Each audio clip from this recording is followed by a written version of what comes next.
Press conference का मकसद क्या है? मकसद तो कोई खास नहीं है, लेकिन आप कहिए तो खास भी है।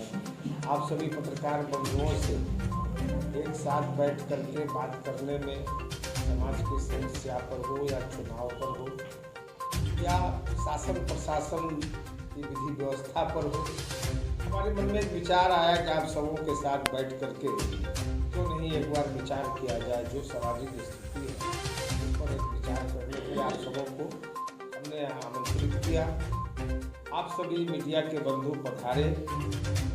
हम आपका बहुत बहुत शुक्रगुजार हैं कि आपने अपना बहुमूल्य कीमती समय हमारे इस छोटे से कार्यकर्ता के लिए, हम तो कोई नेता है नहीं, कोई मंत्री नहीं है, लेकिन एक भारत के नागरिक हैं।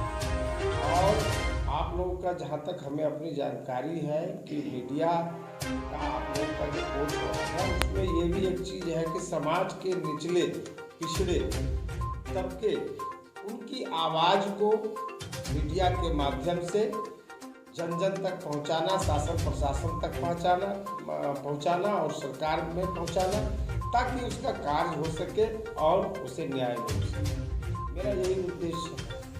जहाँ तक अभी आप सभी सबों को मालूम है, जो आगामी जो चुनाव जो अभी स्थगित हुआ है नगर निकाय के, वो चुनाव होने वाला है। मेरा ये मानना है कि चुनाव शांतिपूर्ण वातावरण में हो, खुशहाल माहौल में हो, सौहार्दपूर्ण वातावरण में हो। कहीं कोई लोग दबंगता न दिखाएं, कहीं कोई लोग मतदाता को प्रभावित न करें। चुनाव डेमोक्रेसी की खूबसूरती है कि जितने लोग कैंडिडेट हों, जितना लोग चुनाव लड़े, वो प्रजातंत्र की खूबसूरती है। लेकिन उस खूबसूरती को बनाए रखने के लिए कोई भी हो, कितनों ही दबंग हो, किसी भी प्रकार के चरित्रवान लोग हों, जिस भी चरित्र के लोग हों, वो किसी भी प्रकार की दबंगता न दिखाए, शांतिपूर्ण वातावरण में वो जो है कि चुनाव लड़े। हम इसके लिए आप सबों को आमंत्रित किए हैं और आप सबों के माध्यम से सारे उम्मीदवार को संदेश देना चाहते हैं। समस्या कहाँ लग रही है? समस्या तो आप लोगों के पास भी है, आप लोगों को भी जानकारी है। आप लोग भी जानते होंगे कि जो कुछ समाज में कुछ ऐसे लोग हैं जो उम्मीदवारी अपना प्रस्तुत किए हैं। ये 2002 से जिस समय ये नगर पंचायत था, उस समय यहाँ का चुनाव जो प्रभावित हुआ, किन कारणों से हुआ, आप सभी पत्रकार बंधु इससे अवगत है। और इतना ही नहीं हुआ, इस चुनाव नगर परिषद के चुनाव के वजह से पूरा कोसी कमिश्नरी दहशत में आ गया। लोग जिनको कार चढ़ने का खरीदने का था, वो साइकिल पर चला करते थे। इतनी दहशत, ऐसा माहौल खराब हो गया था। कुछ उम्मीदवार ऐसे कुछ कार्य कर रहे हैं। हमारा उनसे आग्रह है और शासन प्रशासन के लोगों से भी आग्रह, और आपके माध्यम से हम ये संदेश देना चाहते हैं कि भाई आप चुनाव जरूर लड़िए, लेकिन ऐसा कुछ माहौल पैदा नहीं कीजिए जिससे सामाजिक वातावरण जो है कि वो दूषित हो और वोटर्स को प्रभावित, या वोटर को प्रभावित कीजिए लेकिन उसको तो ये लालच दे करके उसको खरीदने का काम मत कीजिए। ये प्रजातंत्र है, डेमोक्रेसी की खूबसूरती को बरकरार रखेगी। इसी क्रम में मैंने जिला पदाधिकारी को एक आवेदन दिया था, मेल के माध्यम से आरक्षी अधीक्षक महोदय को मेल के माध्यम से दिया था।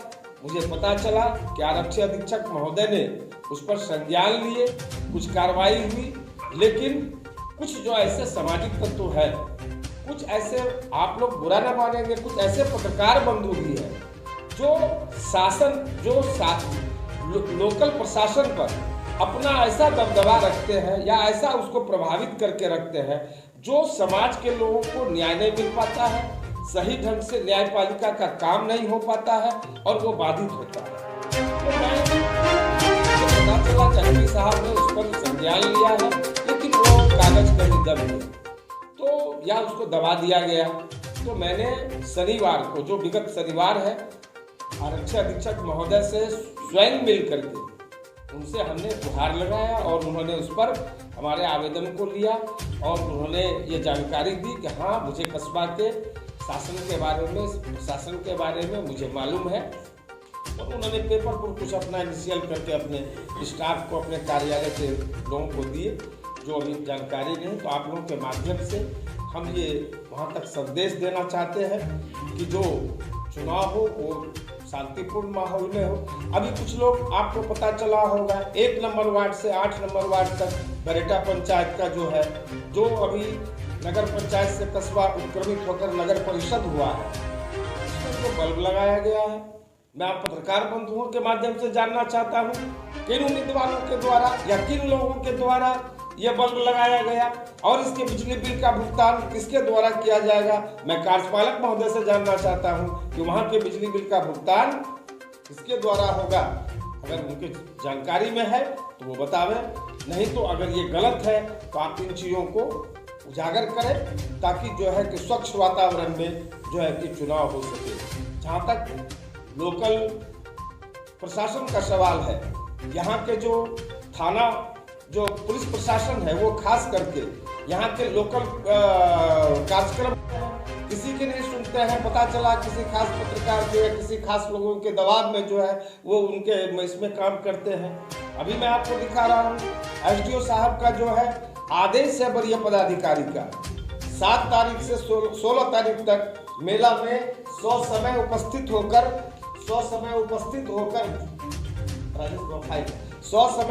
होकर यहाँ की शांति व्यवस्था को कायम करें। लेकिन पुलिस प्रशासन द्वारा एक भी सिपाही या एक भी अगर चौकीदार दिया जाता तो मैं समझता कि हाँ, पुलिस प्रशासन के द्वारा जो है इस चीज को जो है कि कुछ लिया गया है। बिल्कुल इसका जो है कि उन्होंने जो है कि कोई ये नहीं, ये देखिए एसडीओ साहब का आदेश है, जो इसके लिए सक्षम पदाधिकारी है उनके आदेश की अवहेलना की गई। आरक्षी अधीक्षक महोदय के पत्रांक मैं खुद उनको दिया था यहाँ की विधि व्यवस्था के लिए। पत्रांक 7307 दिनांक 7/11 को वो थाना प्रभारी थाना अध्यक्ष के कार्यालय में भेजा गया। इस आदेश की अवहेलना की गई। आखिर कौन लोग हैं, कौन ऐसे लोग हैं, कौन इतने दबंग लोग हैं या किस तरह के लोग हैं जो इस तरह के वातावरण को पैदा करते हैं। आज रावण दहन हुआ, हमारे महामहिम उपराष्ट्रपति रावण दहन किए, हमारे महामहिम जो है कि माननीय मुख्यमंत्री बिहार के जो नीतीश कुमार जी जो है कि रावण दहन किए। तो यहाँ के रावण दहन पर जो है यहाँ का जो पुलिस प्रशासन है वो उसको बहुत ही उसको दिक्कत हो रहा था, जिस कारण से जब रावण वध हम लोगों ने किया कमेटी में प्रस्ताव पास करके दुर्गा मंदिर का, तो वो एक भी सिपाही को बैरिकेडिंग के पास मोब को कंट्रोल करने के लिए नहीं दिया गया। आखिर क्या वातावरण है, क्यों ऐसी स्थिति बन रही है, क्या कमी है, कौन लोग इसको डील कर रहे हैं, हम आप लोगों के माध्यम से जानना चाहते हैं। और वरीय पदाधिकारी के आदेश की अवहेलना की जाती है। मैंने एसपी साहब को जो और डीएम साहब का जो पत्र दिया था वो भी मैं आपको ये छाया पर दिखा रहा हूँ, ये भी है। मैंने मेल के द्वारा किया था, बाद में मैंने आरक्षी अधीक्षक महोदय से मिलकर के उनको जो है शनिवार को मैंने दिया। आपको क्या आपके बात क्या बन रहा है,